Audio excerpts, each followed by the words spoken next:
From Caribbean beaches to lush tropical jungles, there's endless beauty on a trip to Colombia.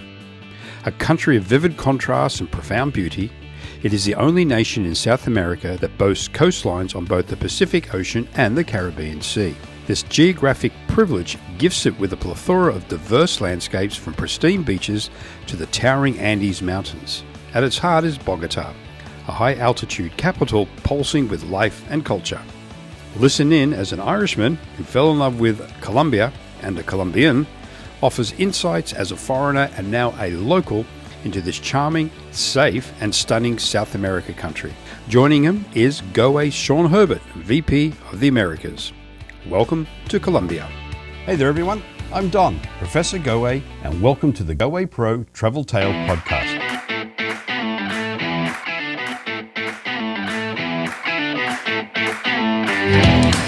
Travel far and travel often. Hello. Welcome to our Destination Spotlight, Colombia. My name is Sean. I'm the VP Americas at Goway Travel, and I'm joined today by Brendan Raymond from Colombia 57. Welcome, Brendan. Appreciate you joining us. Thank you. You're between a couple of houseplants with us. Yeah, that's cool. I wouldn't say between two ferns. That's a copywritten name already. That's not what we're doing here. This is a Destination Spotlight. Okay. I'm from the tropics, so it's nice to have the foliage. Lovely. As Brendan lives in Colombia, Brendan is our Colombia specialist from our partners at Colombia 57. And if you don't mind, we'd love to talk a little bit about your found home, Colombia, today. Sure.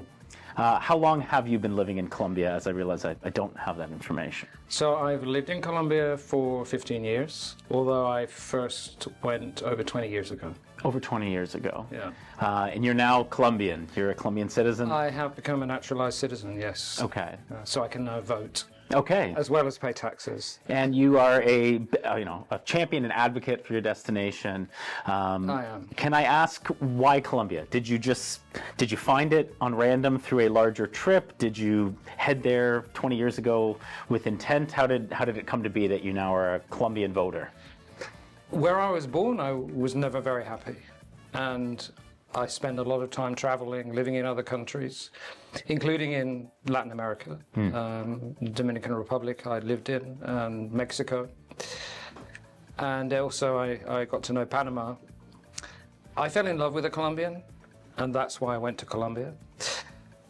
But within less than 24 hours of arriving, I fell very much in love with the country. It was weird, it was instantaneous. I think it was the surprise of the reality of Colombia versus the image that the world has and that I had at the time. The warmth of Colombian people. My blood is Irish, and there is something about Colombia which reminds me of Ireland, not the geography or the topography or the climate, but the culture, the people. The warmth of the soul and, the love of music, gossiping, telling stories, all resonated with me. And I remember I was on a sabbatical and took off back to Madrid 3 months later.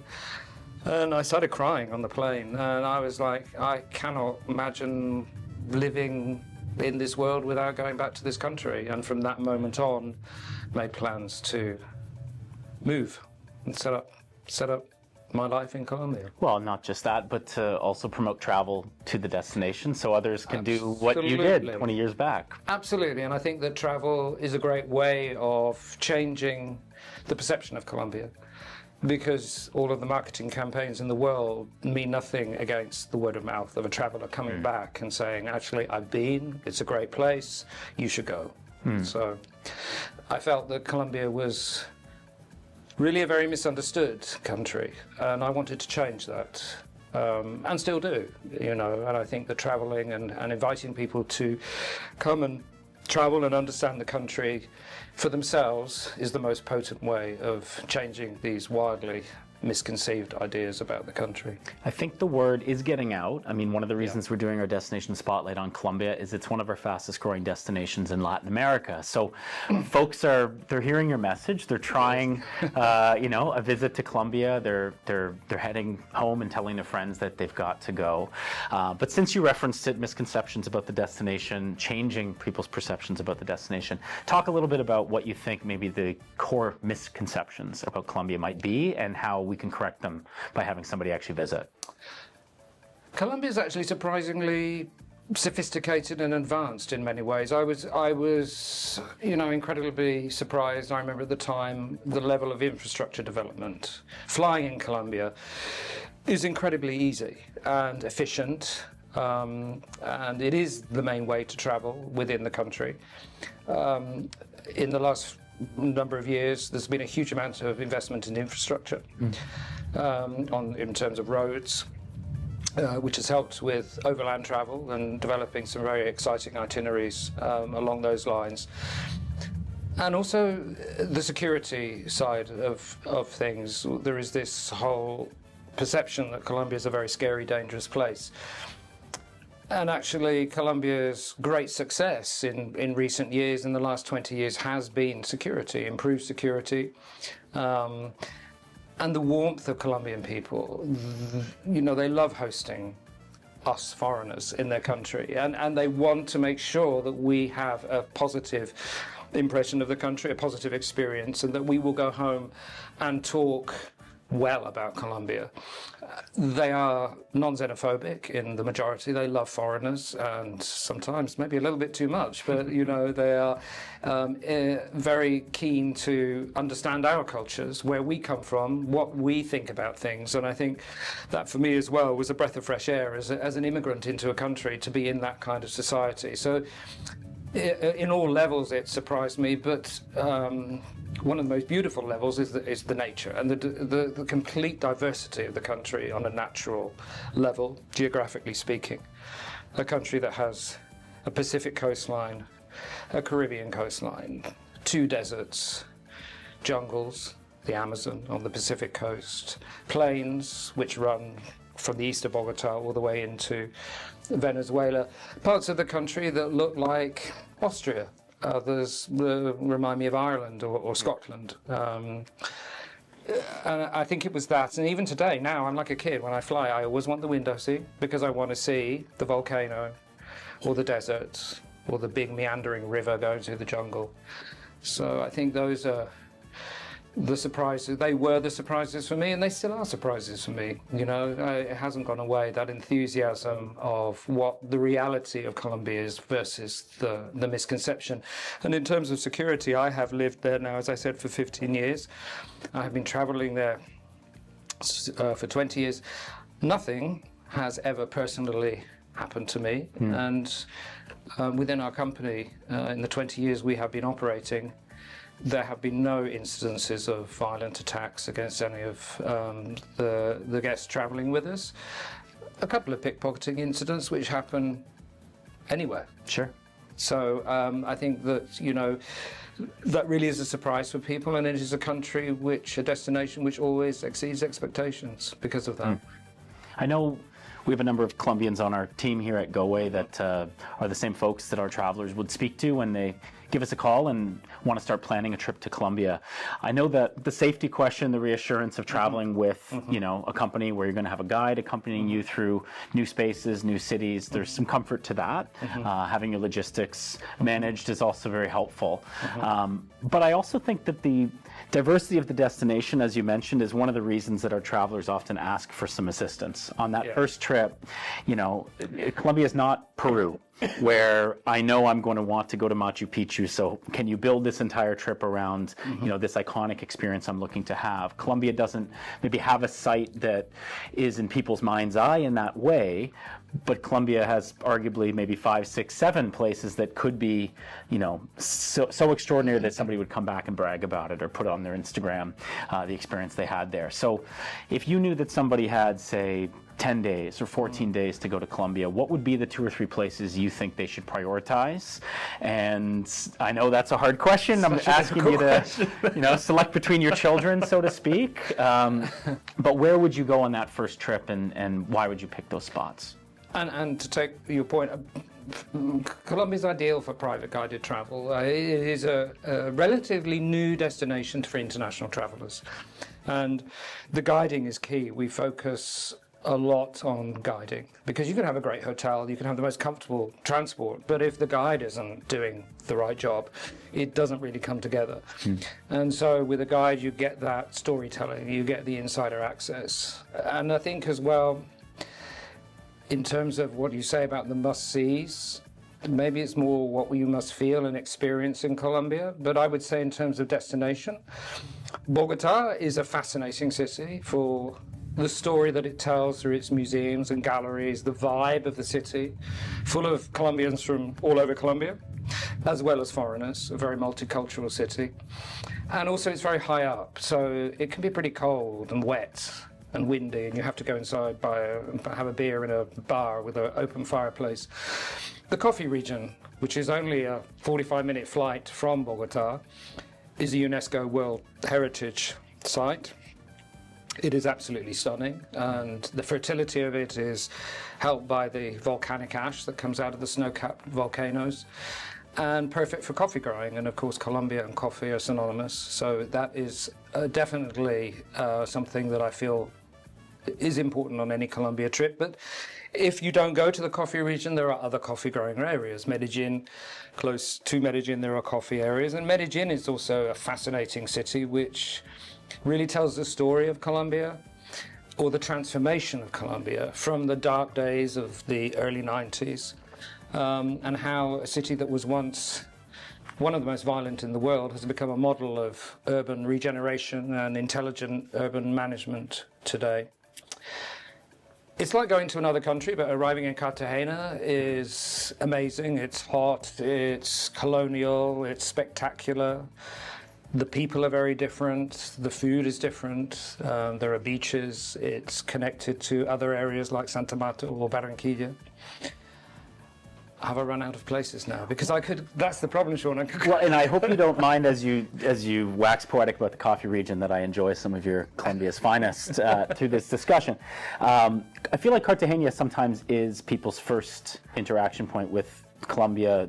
If you happen to be on a cruise that you've been visiting the region and you stop there, you might get the perception that Colombia is going to look like Cartagena, or in the climate and the weather, everything's going to be very Cartagena-like. But that's obviously not a good representation of the entire country. No, not at all. I mean, it is unique Cartagena.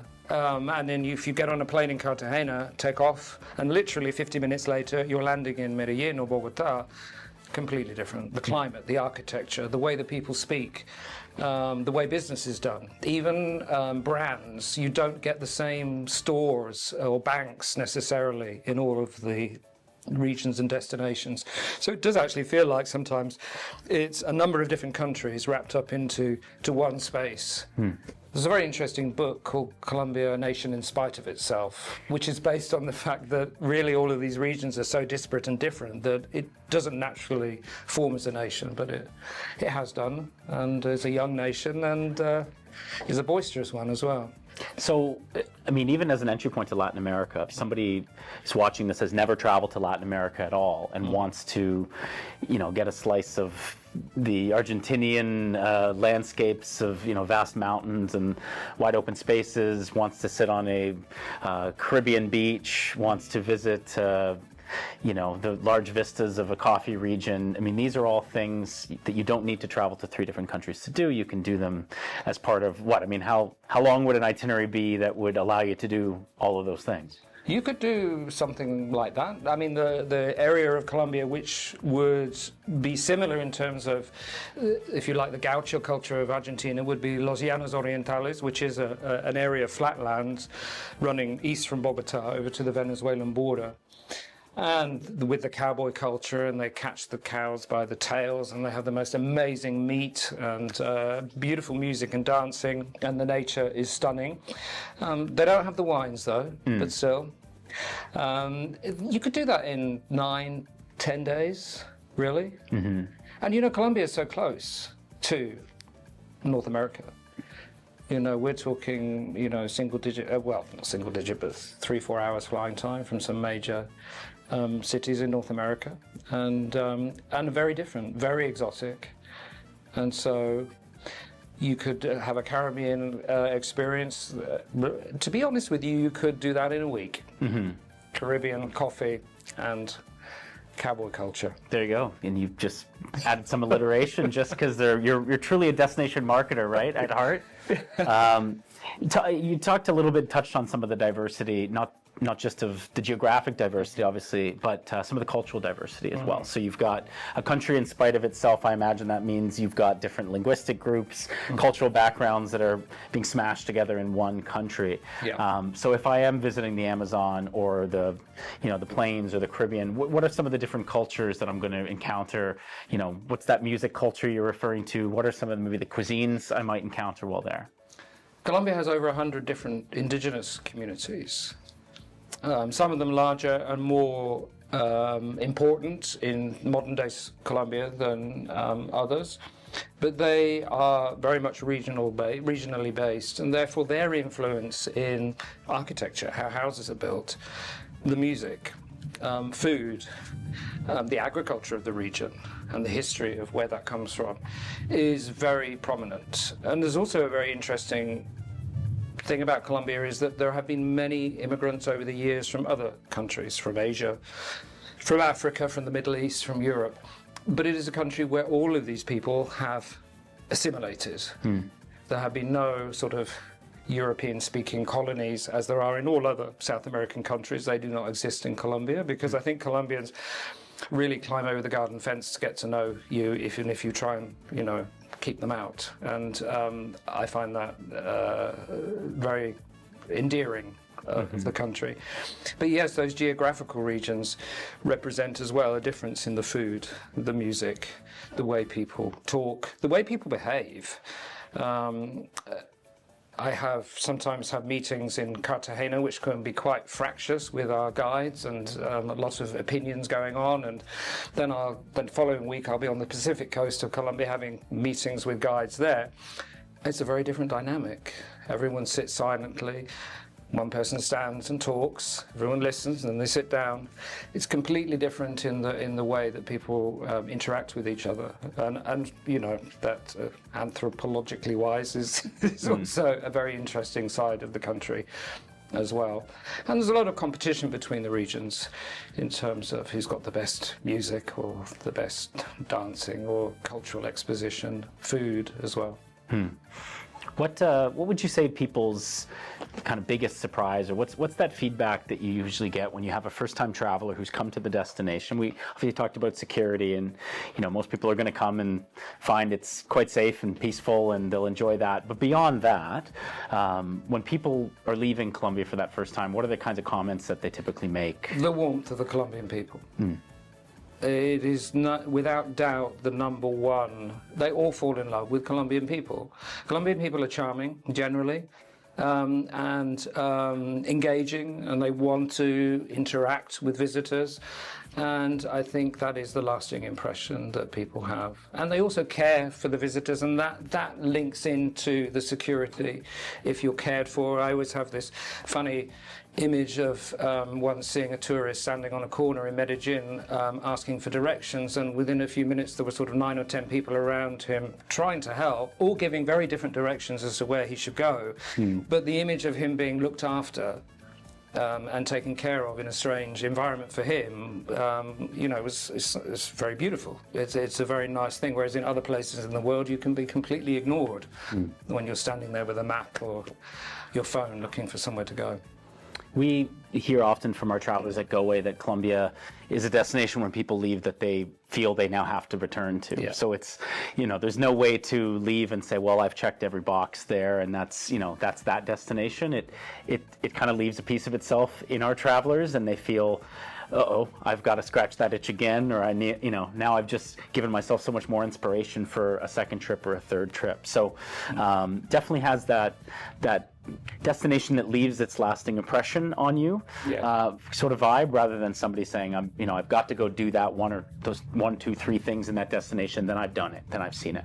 And I think that is also to do with the diversity. I mean, I have these sometimes, I wouldn't call them panic attacks, but I sometimes worry that I'm not going to be able to see the whole country before I die. And there is still, I've seen an awful lot of Colombia, but I haven't seen all of the places I would love to see, and hopefully I will in time.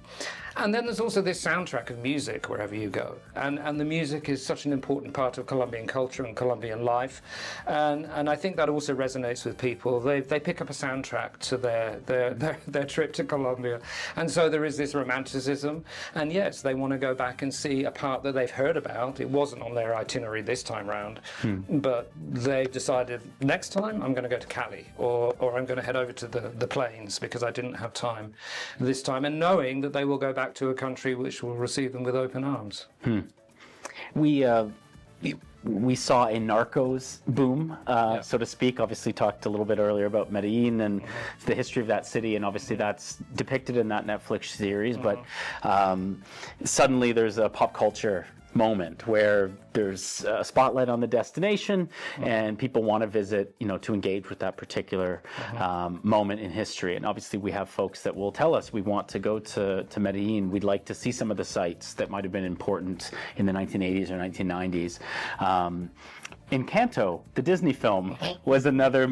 Absolutely. Why are you laughing? It's a great segue from.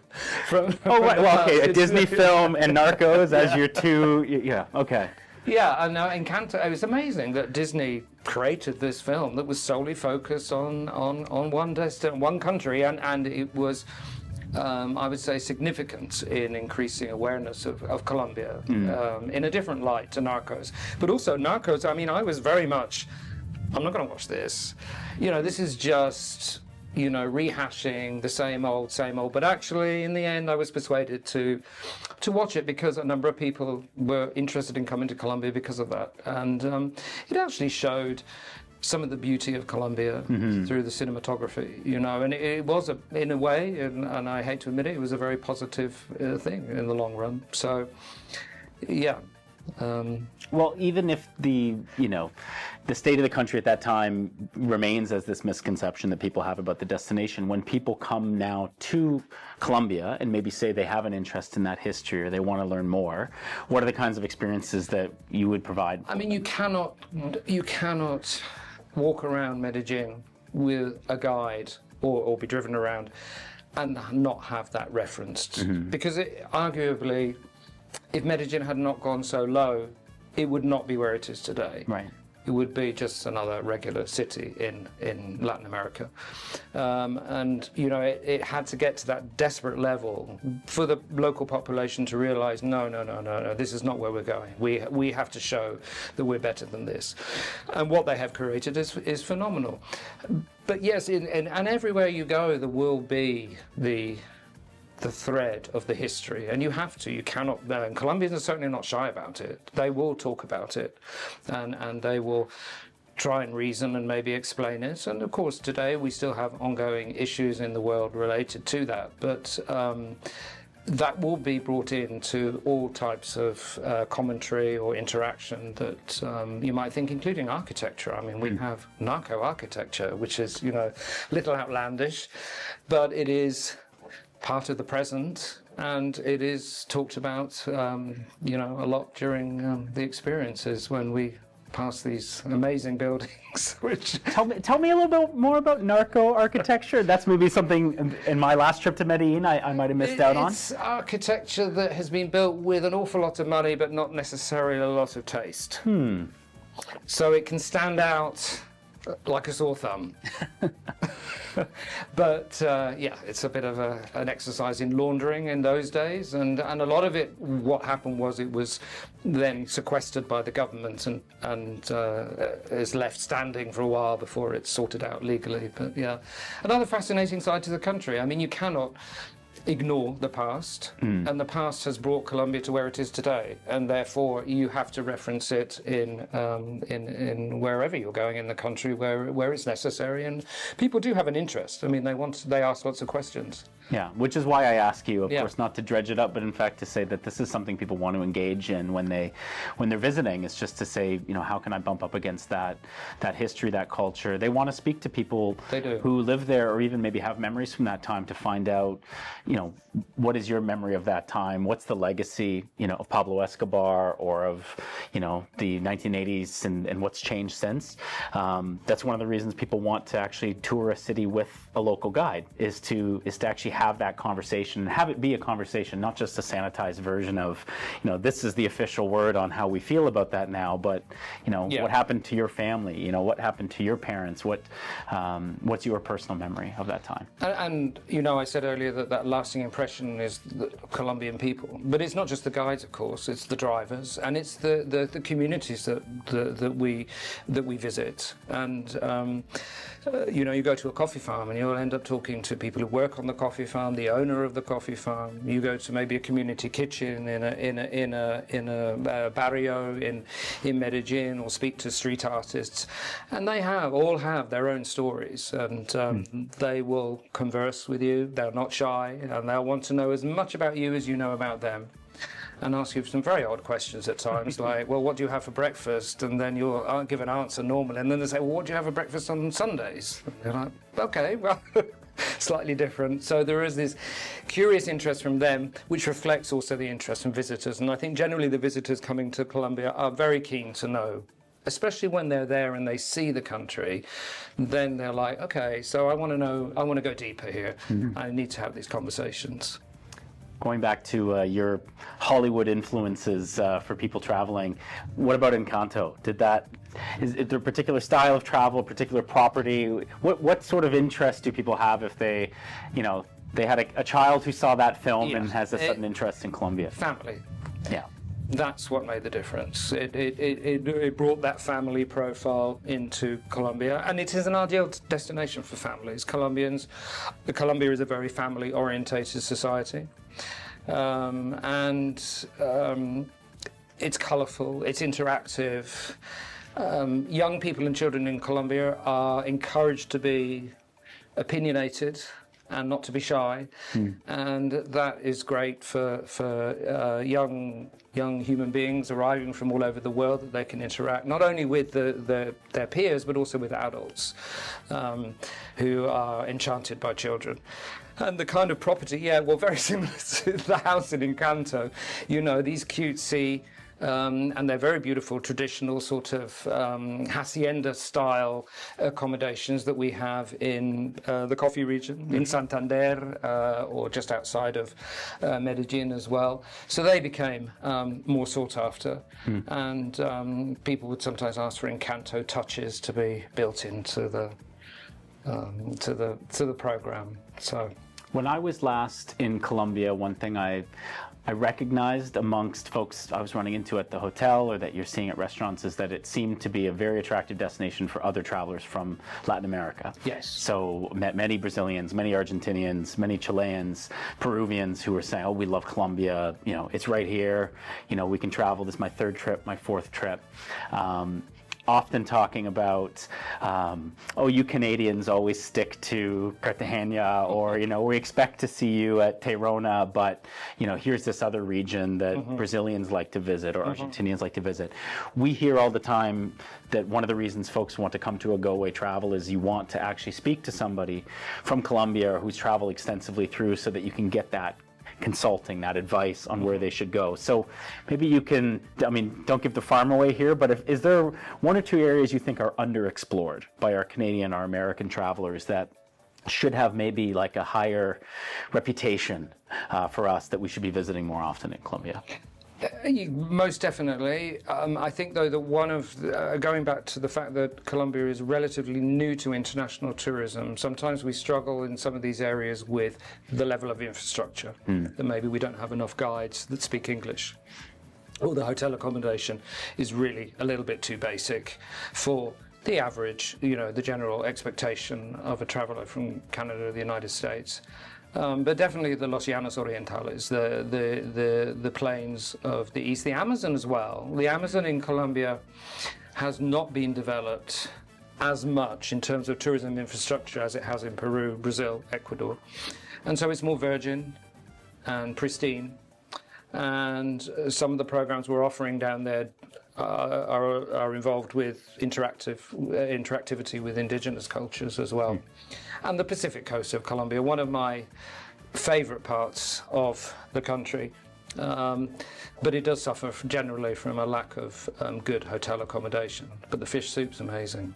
The best in the world. So it's a little more rugged, you're perhaps Yes. saying, to do the Amazon or the Pacific coast. But if a traveler's up for it, you know, they're going to have a memorable experience. Exactly, and you know what you can do is you have your 4 or 5 star hotel in Bogota and Medellin, and then you have your 3-star eco lodge on the Pacific coast for a few days, which is a completely different experience, and then you return back to Cartagena and stay in a nice resort hotel or a boutique hotel in the walled city. So you have like curvature in terms of the quality of accommodation, but the experience is still there, and that is, you know, what, going back to my point of the must-sees, it's really what you must feel in Colombia, and experiencing all of these different regions and the diversity that comes with it. Well, we have travelers that like to feel like they've gotten somewhere ahead of, you know, the industry arriving, the travel infrastructure arriving, so to speak, when, you know, you have other destinations within the same country that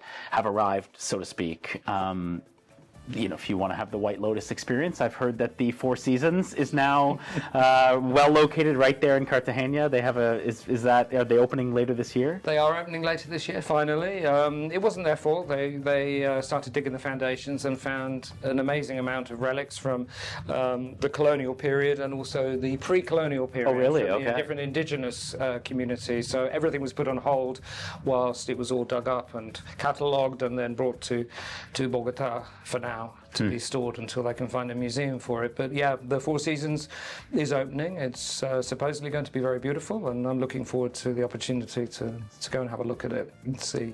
There you go. You've got everybody from that Four Seasons type clientele, well served, all the way to somebody who wants to go to an untouched area of the Amazon and stay in a Absolutely. 3-star lodge. I mean, that is something that has changed incredibly in the last 20 years. Is the standard of accommodation, and you know, Bogota and Cartagena, really, they had a Sofitel, and that was it. And we now are seeing a lot more international chains opening up in Colombia. There is a lot of foreign investment in Colombia anyway, and yeah, to cater to the demand that's there.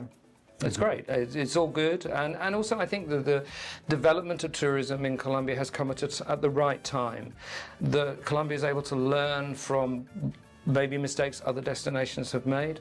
So our development is hopefully going to be more sustainable, Right. and fit in with the local architecture and customs and culture.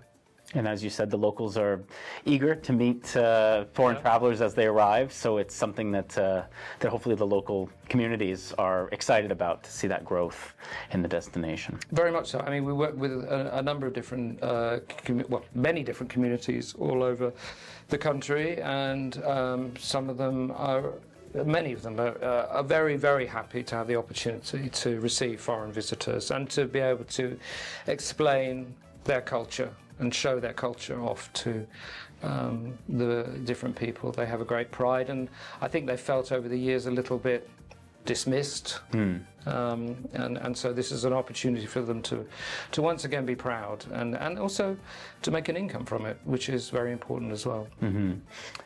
Got one more for you. Thank you for your time. I know you've been generous to share your experiences, your insights, your advice, tips, tricks about what people should be looking for in Colombia. I want to ask you about food. Yeah. So you mentioned, was that a fish soup that you just mentioned on the Pacific coast? Yes. We're going to go out this evening and have some Colombian food for dinner, and thank you in advance for taking some time and joining me. But for my next visit, what are 2 or 3 dishes, and maybe you can even connect them to the regions that they're from, if it's particular to a specific indigenous group or a specific cultural region. But what are those dishes that are maybe can't miss for visitors to Colombia? You know, Colombian food isn't one of those world cuisines that people have an awful lot of knowledge about, but it is incredibly varied and delicious. You know, the bandeja paisa in Medellin, I'm not sure when you were there if you ever had it, but this huge plate of fried plantains and ground beef and chorizo and a fried egg and aguacate, what's that, avocado pear, and very delicious. In Bogota, the ajiaco, which is a soup of 5 potatoes. Potatoes are very important in and around Bogota. It's a great potato growing area with chicken, shredded chicken and capers and sour cream. Absolutely delicious, especially if it's a cold, wet day. It's just what you need to warm up. The Pacific Coast, the fish soup is phenomenal. Absolutely phenomenal, as is the fish and the way they cook it. They use a lot of coconut within their cooking. On the Caribbean coast, fish again, but cooked in a very different way. Equally delicious, and with the coconut rice, which is a brown rice, which is sweeter and has currants and raisins inside of it. In La Guajira, which is the desert, the northernmost desert in South America, goat. Specialise in goat, which I personally like a lot, but I know it's not to everyone's taste.